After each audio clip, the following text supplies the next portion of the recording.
Hi there. I'm very pleased to be here today. Um, and thank you very much for inviting me. I just want to let you know that if anyone has any further questions after listening to this presentation or would like to become involved, there are many ways in which you can help.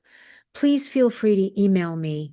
My email is on this slide, debbie.suckman@mcgill.ca. So here are some questions that we can address after I've given my presentation.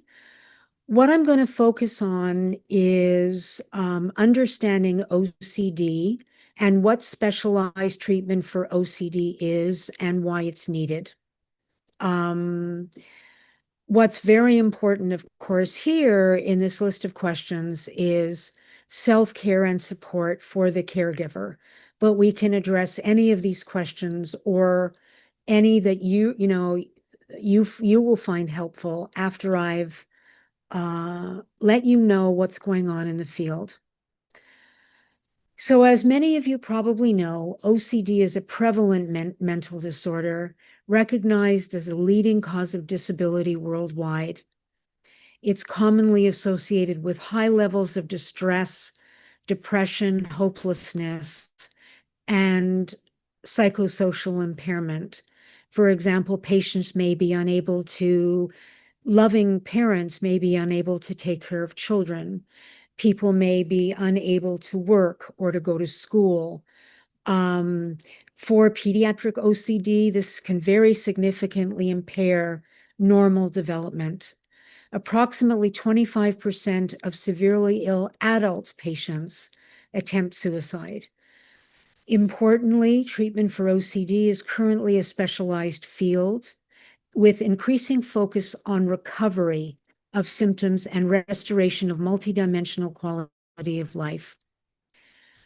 So the disorder is very heterogeneous. There are several different subtypes and symptom subtypes. And what's important is 81% of persons with lived experience endorse multiple symptoms, whether it's contamination concerns and cleaning, harm and checking, symmetry and ordering. 25% of patients persons with lived experience have only no behavioral rituals, but only obsessions and what we call cognitive rituals.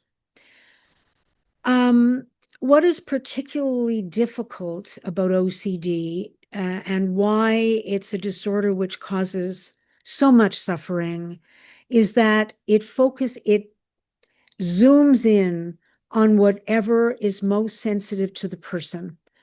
So for example, if somebody is particularly sensitive about religious concerns, typically OCD will be focusing on that. For example, one person walked by a cross back and forth 8 hours a day, making sure that he had the right thought in his mind, or else God wouldn't know that he was, that the person loved him. There are many, many examples, but it always targets what the person is most sensitive to.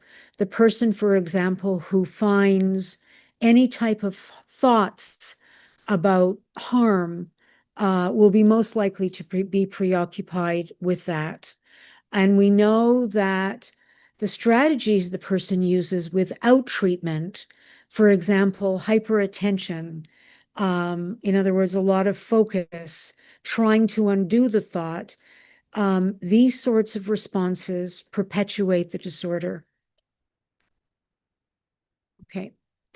Now, before I get into what specialized treatment is, there's a critically important, it's critically important to address dissemination and training. So we have curative. Curative means to the point of recovery, evidence-based specialized treatments at international specialized centers. For example, the Canadian Treatment Center for OCD is a specialized center in Canada through the Lifespan.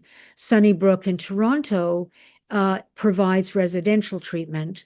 But these treatments are not currently accessible to many sufferers because of an insufficient number of clinicians and sites with the requisite knowledge, competencies, and experience, and their lengthy delays in diagnosis and treatment spanning multiple areas in Canada, especially those that are more remote, as well as internationally.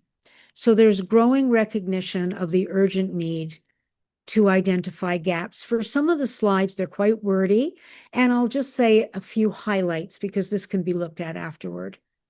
So the International OCD Accreditation Task Force is an unprecedented task force in the field of 125 experts in specialized cognitive behavior therapy and pharmacotherapy through the lifespan, representing 21 nations. It's never been done in this field. I'm the chair, and the co-chair is Dr. David Veal at King's College in the UK. And I'm just going to tell you a little bit what we're doing because this is cutting edge, and it will provide you with information that you may not be aware of. So we are in phase 3 of the task force. In phase 2, we developed specialized knowledge and competency standards for the treatment of OCD, which did not exist. And we're going to give you an example of what a standard is. And in the ongoing phase 3, we're transforming all the standards into specialized training as a global initiative. So training, ongoing now could be weekend workshops. They're, very time-limited training, which doesn't provide the mental health professional at any level with the skills to deliver treatment up to the level of specialization required for recovery. And the reason this task force was developed is transformative change. And we're very pleased that at the end of phase 2, there were news releases around the world that this was as intended, a transformative advance in the field. And we're not at phase 4 yet, but we're going to be offering systematic training and very thorough assessment of efficacy. Just to let you know something else that has never been done before, we have very comprehensive training modules that are going to be put free of charge on the website of the Canadian Institute for OCD that can be accessed by the public as well as healthcare professionals. Now, this will not involve formal training, but you'll be able to see what's going on and what should be going on by experts. All right, here's an example of a difference between current practice guidelines and ATF standards. So actually, Corin and Simpson are on the task force. So it says that CBT, including ERP, has the strongest evidence with a smaller, but it's a growing evidence of cognitive therapy. The trouble with that as a guideline is clinicians don't know how to do it. It's easy to say that you have to do it, but one of the things that we know is that cognitive behavior therapy developed for other disorders is suboptimal or ineffective for OCD because it's a specialized field. So here are 2 examples of standards. I'll go to the cognitive therapy one. Well, the ERP one is how to set it up in a specialized way for OCD. So how do you, set it up in ERP? But I'm going to say a little bit more about cognitive therapy later, but they're all worded as abilities, the standard, and therefore they're teachable and trainable. The ability to demonstrate knowledge, that what this means is to demonstrate knowledge with the negative appraisal of intrusive thoughts. In other words, the way the person interprets their thoughts, I'm going to give some examples, leads to distress and generates the urge to do rituals as an attempt to bring down the distress, which fails and worsens the OCD. And examples of interpretation of intrusive thoughts, it's not only interpretation of intrusive thoughts, it's interpretation of OCD-related feelings. And we call this emotional reasoning, for example. If I feel scared, there must be danger.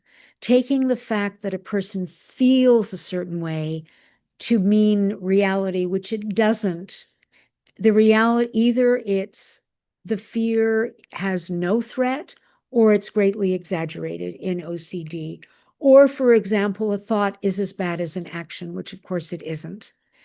That's a knowledge standard, one of the many knowledge standards in the cognitive therapy section in phase 2. The competency standards, it's really, there are specific strategies to help the person address internally their distress, the tolerance of distress, how to deal with their beliefs, their urges, their images, and so on, and teaching different strategies from doing compulsions, which makes things worse. So you can see how different this is. Now, the task force has published 10 papers so far, and I'm just taking this from the Suckman et al. Paper on specialized cognitive behavior therapy standards for adult OCD. And these are the sections in that paper, and every one of these sections contains many knowledge standards and many competency standards. So the standards are extremely comprehensive, as will be the training.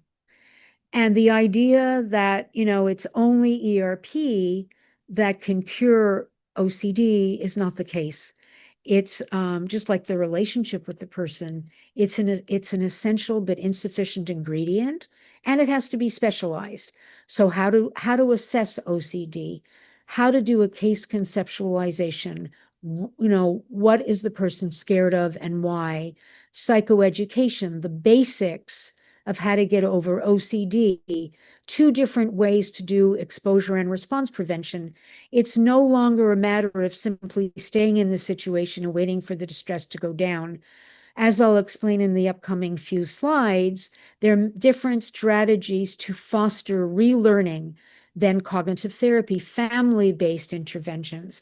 It's very important to work with significant others and family to help them support the person with OCD in recovery. Homework. Oh, what we mean by that is home practice. In other words, strategies have to be practiced in between sessions. Then, of course, we also deal with different subtypes of OCD. Each of one has a specialized approach. For example, there are 3 different kinds of fear of contamination. Checking, incompleteness, not just right. Some people with OCD with contamination are afraid of getting sick. Some just can't stand the feeling. And there's a 3rd type called mental contamination, which I won't go into now, which has special protocol. A certain number of people have overvalued ideas. That's not the same as psychosis. So, for example, they have more difficulty recognizing that their fears are unrealistic. Obviously, there are cultural differences to take into account, and relapse prevention is critical. Now, I'm going to give a brief overview of the treatment outcome, and I only have 2 more slides after this, talking about cognitive therapy and ERP. So specialized cognitive behavior therapy, including ERP, but not limited to, is the first-line evidence-based psychotherapeutic treatment. And there are loads of studies showing that 65% of patients report substantial reduction, but that isn't recovery. With a follow-up of 15 months, and there are many, many studies, one of the reasons that we see less recovery in some studies is that outcome studies tend to not offer treatment long enough or to have a sufficiently comprehensive treatment. Few OCD patients reach wellness from pharmacotherapy alone. Medication is not curative, but it can help speed up the response to specialty CBT. Every person with OCD should receive specialized cognitive behavior therapy as soon as possible following the development of symptoms. So combined treatment, CBT, I always mean specialized CBT, not general, and medication is optimal for many persons, but not needed for all. And there's a lot of evidence that having CBT reduces relapse, predicts better response, predicts stability of response, and there's an increasing emphasis on recovery from illness. All right, now I'll say a few more words about cognitive therapy.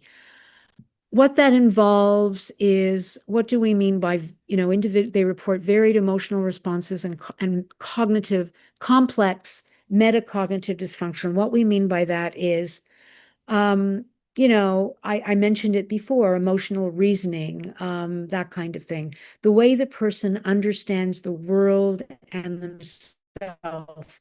It's very easy to tell a person, well, you have to face what you're scared of without doing your ritual. And one of the reasons that treatment often fails is the person doesn't have specialized strategies beforehand to face to learn how to cope more adaptively with what they feel inside and to use the strategies during ERP. In other words, while they're facing what they're scared of. So it helps the person to interpret the thoughts, personal meanings of thoughts and feelings and threatening to be benign. For example, oh my God, the fact that I have this thought means I'm a terrible person, versus the fact that this thought is sticking is it's the opposite of what I think. It's against my moral values and my response to it, that it's so terrible that it means something about myself as a person. Am I trying to, restore my feeling of safety that I'm not a bad person by doing rituals, is perpetuating the OCD. It's actually like taking the OCD, kids like this, like taking the OCD into its favorite restaurant, and feeding it rather than starving it.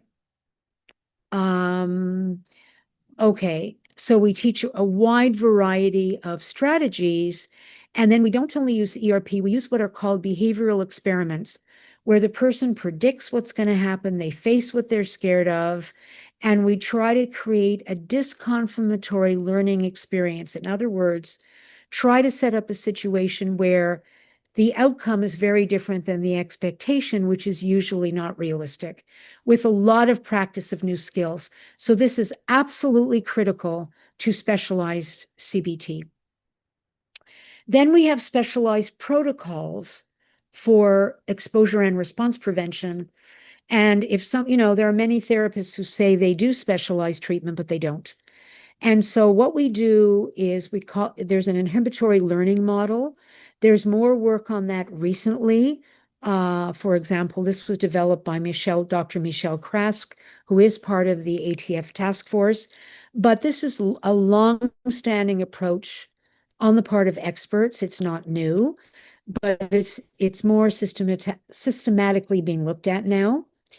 And what it does, again, is it's focusing on learning and the difference between what you expected and the outcome, focusing on very, very various situations in multiple contexts. So we don't necessarily go gradually. We often don't. We start with what interferes with the person's life the most: self-care, interference with caregivers and family, and very importantly, care of children. I've worked with youth protection quite a lot, and families, to reduce the impact on children and family as much as possible. Now, we know that other aspects that are very important in terms of application of exposure and response prevention is the therapist being there, help modeling it first, doing it outside of the office in feared situations. Home practice is absolutely essential, homework adherence, and helping the family to reduce, or significant others or caregivers, to reduce accommodation to symptoms, and to foster autonomous growth toward recovery. And it has to be long enough, specialized. Treatment is not time limited. And all those factors that I just mentioned are required to optimize recovery. All right. And it's been reported in a growing number of studies. Now, I wanted to leave a lot of time for questions, which I've done. I think what I focused on is understanding OCD and treatment and why it's specialized. One of the major issues in the field is that there aren't enough specialists, and so that's why that's why the ATF is developing training based on the standards as fast as possible. And again, if anybody watching would like more information or you would like to help, I'd be very happy to hear from you. So we're trying to fix that. One of the ways to identify specialists is obviously major centers, but on the Canadian Institute for OCD website, ciocd.ca. So I'm president of this institute. It's a federally incorporated charitable institute that was founded in order to achieve transformative change. But on the public page is a listing of all the treatment services across Canada. So that's a useful resource. We have not vetted them.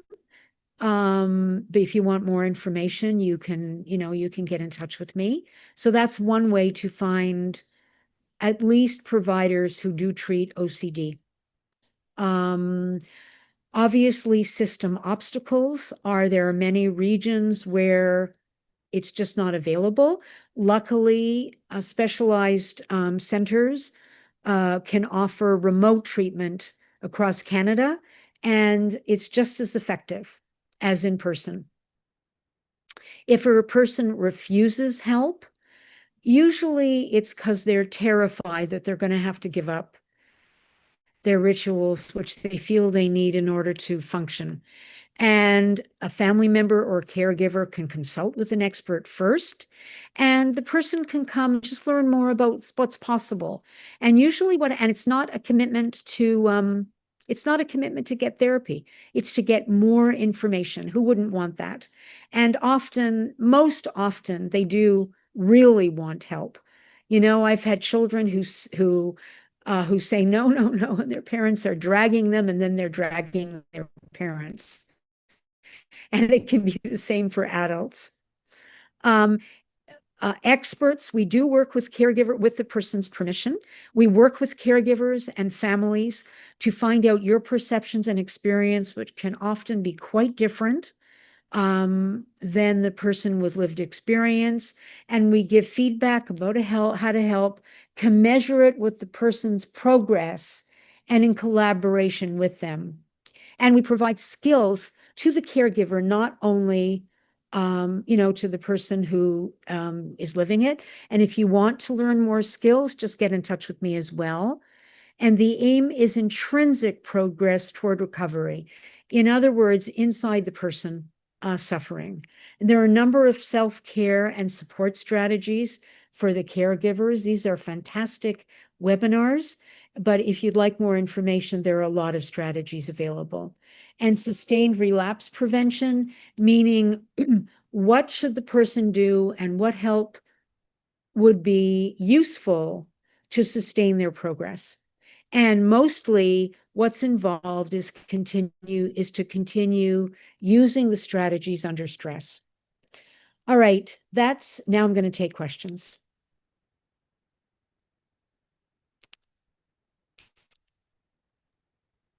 So I understand you put it in the chat and it's read out to me. Please feel free to ask questions. That's what I'm here for.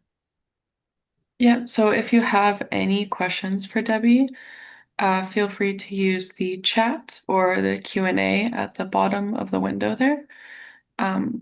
And well, I can stop screen share, Ace, so then I'll be able to see chat. for sure. I don't need to leave this up anymore. There we go. But you could read it out for me, okay?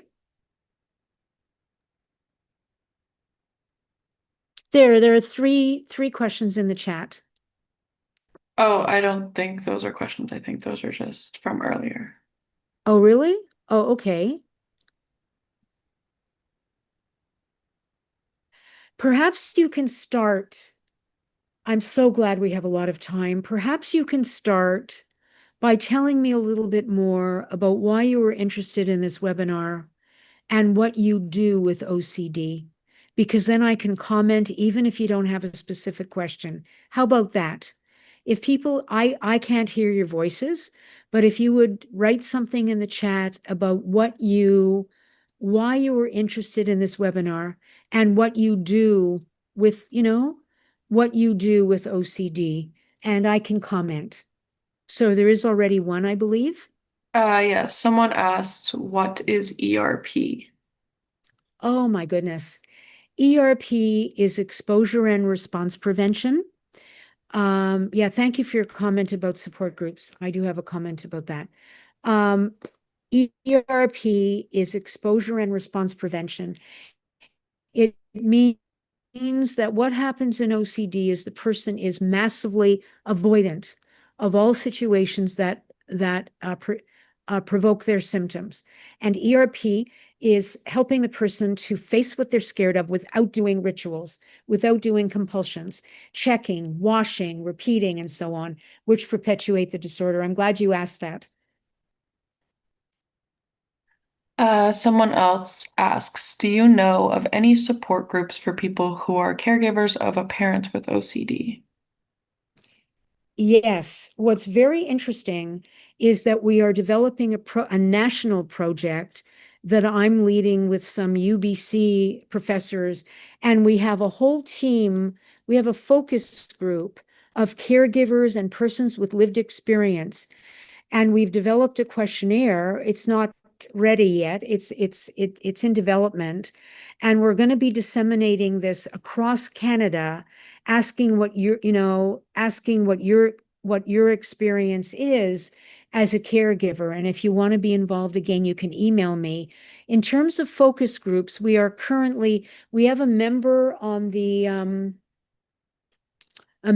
this focus group, the CIOCD, the Canadian Institute focus group, who's looking exactly at that question and who did research across Canada for that. So if you send me an email with that question, as soon as I have the support groups, I can respond. What province is this person from? But focus groups can sometimes be cross Canada. So if you email me that, I will send you the information. It's and you'll get it hot off the burner. Thanks for asking. They commented again saying they're from BC, but that's good. Okay, terrific. Yeah.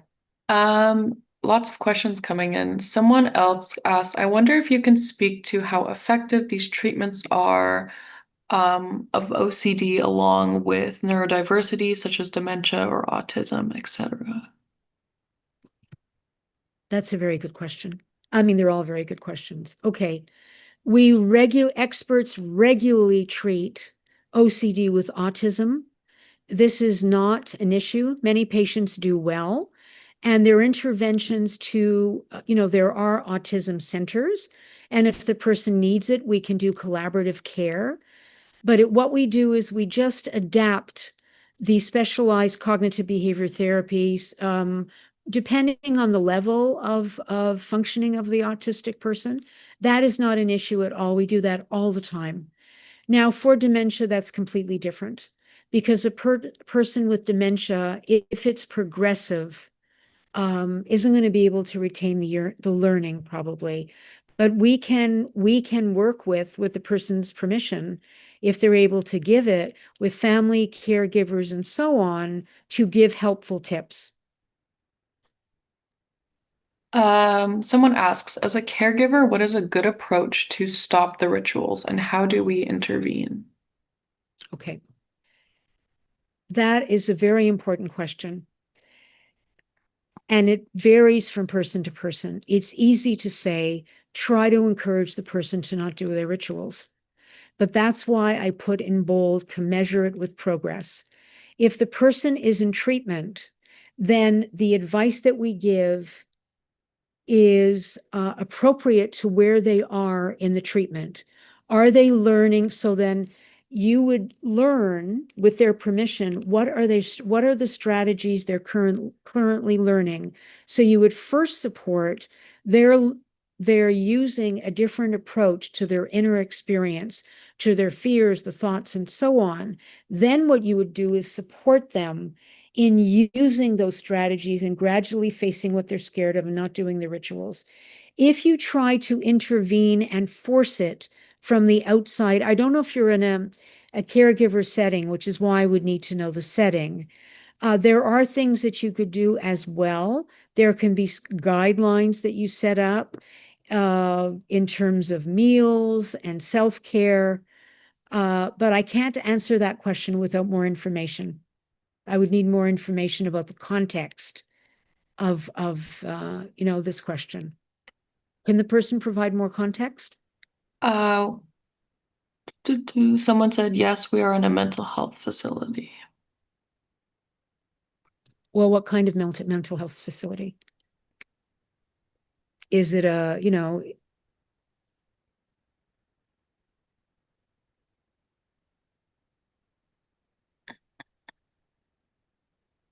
able to provide a bit more information?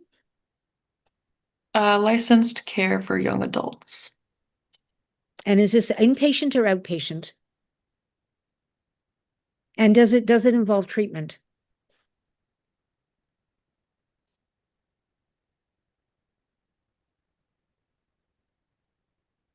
Inpatient 24-hour care, recovery based. I see. Great. Recovery based means different things to different sites. Experts mean actual recovery. Recovery based often means helping the person get to wellness as much as possible.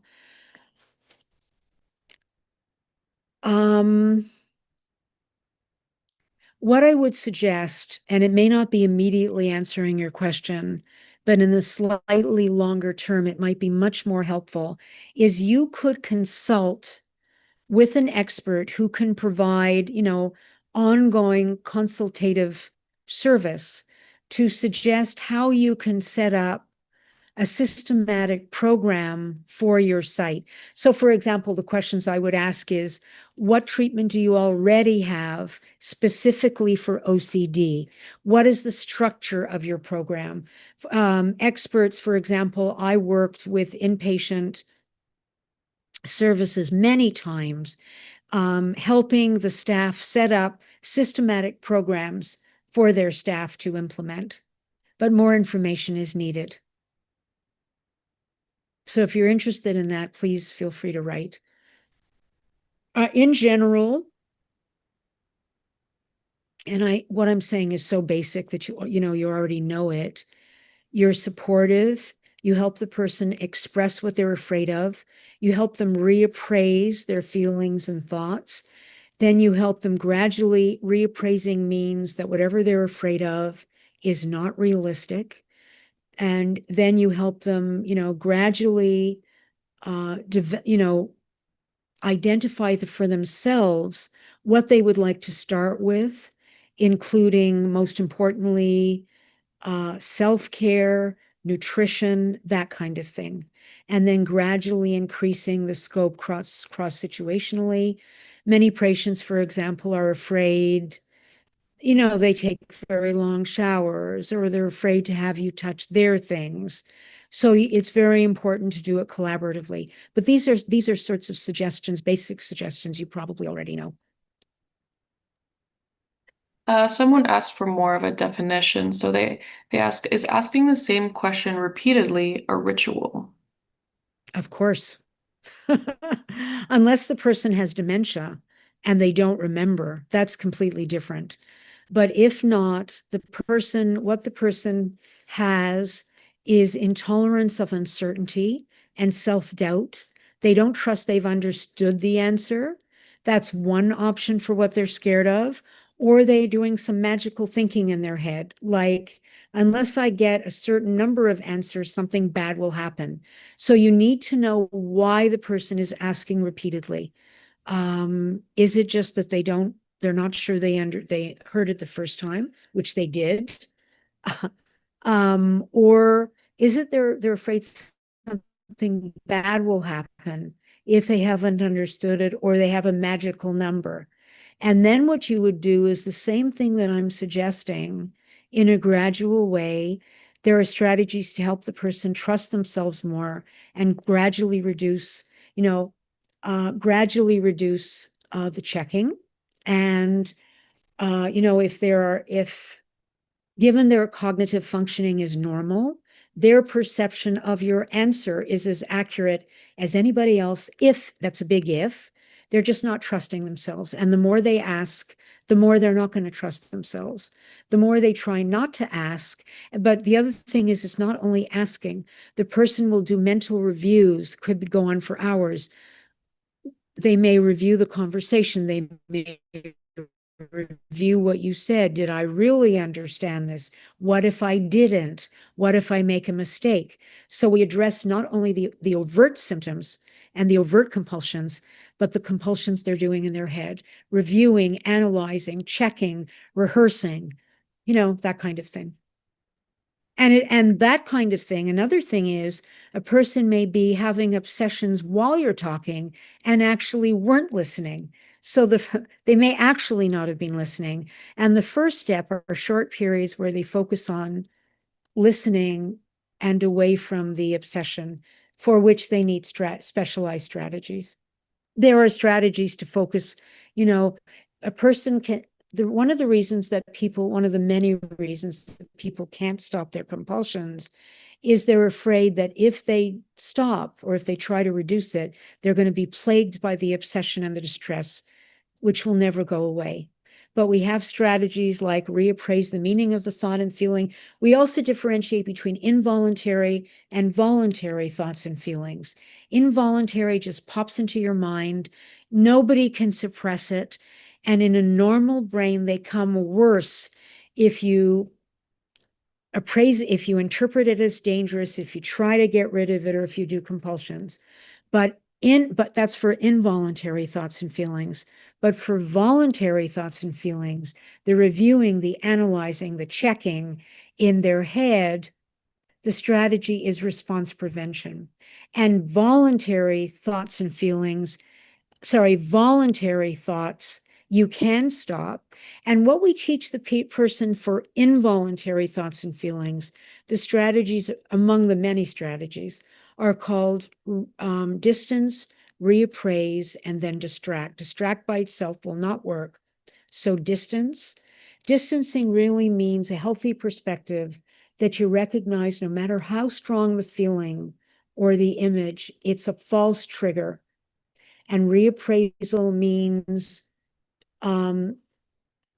it can involve initial self-talk, but over time, what we want to do, because that can become a ritual, a non-verbal attitude towards kids love when I do this, but it also, can you see me doing this? Yes. So this is the OCD. This is the person with OCD. Can you everybody see that? The person develop, yes or no? Can you see that? Yeah, everyone. All right. So the person develops a different secondary response to the primary thoughts, feeling. That's the OCD, which is trapping you. It's like a person who has panic disorder learns not to panic that they're panicking. The panic that they're panicking is a secondary response. And if the person with OCD can be taught to learn a different response, it doesn't mean in the heat of the moment they're going to be able to bring down the distress. It doesn't work that way. The first sign that they're improving is to develop a different response. Now, what will happen is the OCD, like a spoiled brat throwing a tantrum, will temporarily get worse to try to reestablish its hold. It actually works that way. But if the person recognizes that and uses the strategies, we have others as well, of course, it's more complex than this, the OCD will temporarily get weaker. And then progress is not a straight line, it's blips, and the person learns how to deal with the blips. So I hope I've helped in terms of, you know, introductory strategies that can be helpful in a care setting. This might be a good follow-up question too. Someone asks, even if OCD is recovered, is it a lifelong condition? Fabulous question. It used to be considered a lifelong condition. That is not the way experts view it increasingly. There is increasing evidence that OCD is curable in the hands of a specialist. Not for everyone, but for many people. The problem is that it's being considered an incurable condition, not because of intervention inadequacy, because there are insufficient number of experts. Now, what do we mean by cured? What do we mean by recovery? And wellness is very important, but it's not recovery. Wellness means the person still has symptoms that can function, you know? And we have various ways of measuring that. But what recovery is the person no longer has OCD. So we have a questionnaire called the Y box, and they're below what OCD is. But it doesn't mean they're never going to have a thought that they don't want to have. Welcome to the human race, obviously. And remember that everybody has their Achilles heel. Everybody under stress, whether it's headaches, stomach aches, OCD, thoughts, under stress, they will come back from time to time. But then what's very important is what protects from relapse is using the strategies that the person has learned. So once again, and not reverting to compulsions. And so that's why specialized OCD includes relapse prevention training. So no, increasingly, our view is not that it's a lifetime condition. I'm so glad you asked that question. That's what I meant in one of the slides. The aim is recovery. That's As awesome. much, yeah. Sorry, someone else is asking a more specific question. Any suggestions for strategies for staff working with folks with OCD and progressing dementia in long-term care settings with rituals around food, example, chewing and always spitting out food in dining area, constant splashing through clean, that may impact social interactions and safety? Physician and psychiatrist are treating pharmacologically, but should staff care plans try to accommodate around the rituals and behaviors? Okay, I'm glad you're asking that. Yes, this does not apply to OCD, what I'm about to say, but it applies to dementia. You have to accommodate around the dementia. So you have to simplify, do whatever's necessary, and your team probably agrees with this, do whatever's necessary to ensure the person is taken care of, including eating, even if they have to be fed. So yes, in terms of progressive dementia, you have to accommodate to the symptoms. And again, that is not the same as for OCD without dementia. We teach caregivers how to measure it with the person's progress and collaboration with the person, how not to accommodate. But it's not forced on the person, it's collaborative. But you can't do that for dementia. Thank you for your question. Someone else asks, I would like to understand better the difference between mania from OCD and if the treatment is the same for both. Sorry, say that again. I didn't quite hear it. I would like to understand better the difference between mania from OCD and if the treatment is the same for both. Mania? Yeah. Is that what you said? Mania from OCD. What does the person mean by mania? If they're able to answer, if not, I'll just answer based on what you said.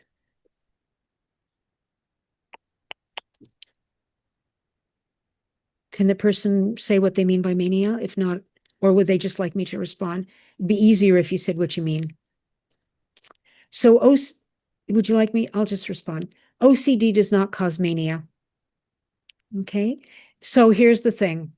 I'm going to start with OCD and then I'll say something about pharmacotherapy. I'm a clinical psychologist and an expert in OCD. Whatever I say about pharmacotherapy is based on the research. Okay. Since I'm not I can't make recommendations about pharmacotherapy, but I can communicate the research. Um, if you mean the person having distress attacks or panic attacks, that is not mania. What we mean by mania is the person is in a terrific mood for no particular reason. They feel high, they can't sleep, their judgment is impaired, they may be psychotic. Okay, that's not the same as becoming very distressed from OCD. OCD does not to cause mania. If you see mania in OCD, what we call comorbidity is quite high in OCD. It means that there could be OCD and other disorders as well. Usually, if there's OCD, we have to immediately treat the OCD, but if the other disorders require immediate specialized treatment, like if a person has a comorbid bipolar disorder which causes mania, then the mania should be stabilized and the OCD treated as soon as ASAP, not put off. But if they have mania and they're psychotic, that has to be treated first. Now, one of the side effects of SSRIs for a real minority of people, SSRIs are the antidepressant medications which are most typically used for OCD. Sometimes, not commonly, but sometimes, an SSRI can contribute in a vulnerable person to hypomania, not necessarily psychosis, but hypomania. And then the person on medication should immediately alert the prescriber. I hope this answer has been helpful. Oh, and one other thing, of course, is substance abuse. Okay. So substance abuse can coexist with OCD. It's not that common, but some people with OCD, if they're very, very distressed, may try to reduce their distress um, with substances. It depends on the substances. Obviously, some substances can also contribute to or create a hypomanic state. And then that has to be assessed by who's ever taking care of the patient and help them stop using the substances. Help them with their, and sometimes, a substance use disorder facility is important depending on how severe the substance. And then as soon as the substance abuse is stabilized, treatment for OCD. However, if somebody is using a substance, this will interfere with treatment for OCD. So because they won't learn. So if a person, is using weed heavily or is even drinking more than 2 drinks a night, and even that's too much, we help them get to a level where it will no longer interfere with learning specialized treatment. Oh, this might be a good follow-up question for that. Someone says they work with persons in addiction. Many have significant ritual behaviors. Is this usually primarily a developed behavior or legitimately OCD that was likely there prior to the substance use? Ask the patient, first of all, whether they had it before. Sorry, could you repeat the question again? I want to listen carefully to it. Yeah, for sure. So Thanks. they ask, is this usually primarily a developed behavior, or is this legitimate OCD that was there prior to the substance I use? see. Yeah, there's no way to answer that question without further information. So, did the person have it before? And was the addiction, whatever it is, a response to the distress related to the OCD?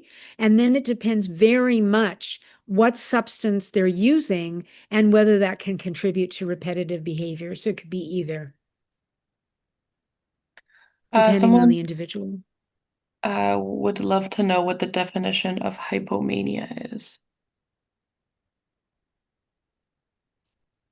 Hypomania means that the person is their mood state is different in the direction of high They may be more agitated. They show poor judgment. For example, they may do much more shopping than usual. It may or may not be related to a formal diagnosis of bipolar illness, one or two. One bipolar 1 can be associated with psychotic symptoms. Bipolar 2 may be more difficult to diagnose, and hypomania is milder in general than mania, but it means the person's mood is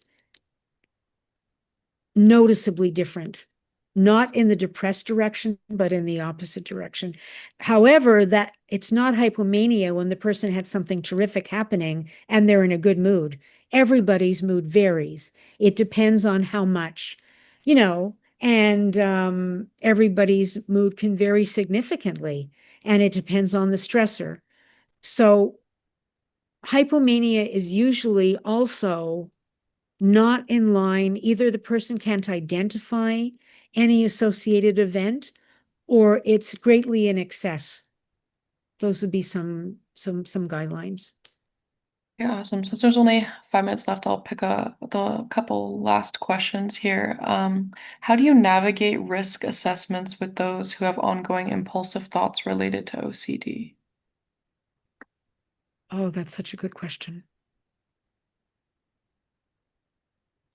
If the person's diagnosis is OCD and they have thoughts of harming self or others, and they're not psychotic, and they don't have a history of impulsive acting out, remember all the don'ts. OCD patients are not going to act on it. They are afraid they're going to act on it, but there's no risk. So in assessing risk, you need to know what is their history of impulsive behavior. And if this is OCD and they have no history of impulsive behavior linked to their thoughts, then the other question is you want to assess suicidal risk. If a person is severely depressed, has a history of suicidality, or even if they don't and they have a current plan, there can be some risk. Remember, the 25% of people with adult OCD attempt suicide. It depends what type of risk you're talking about.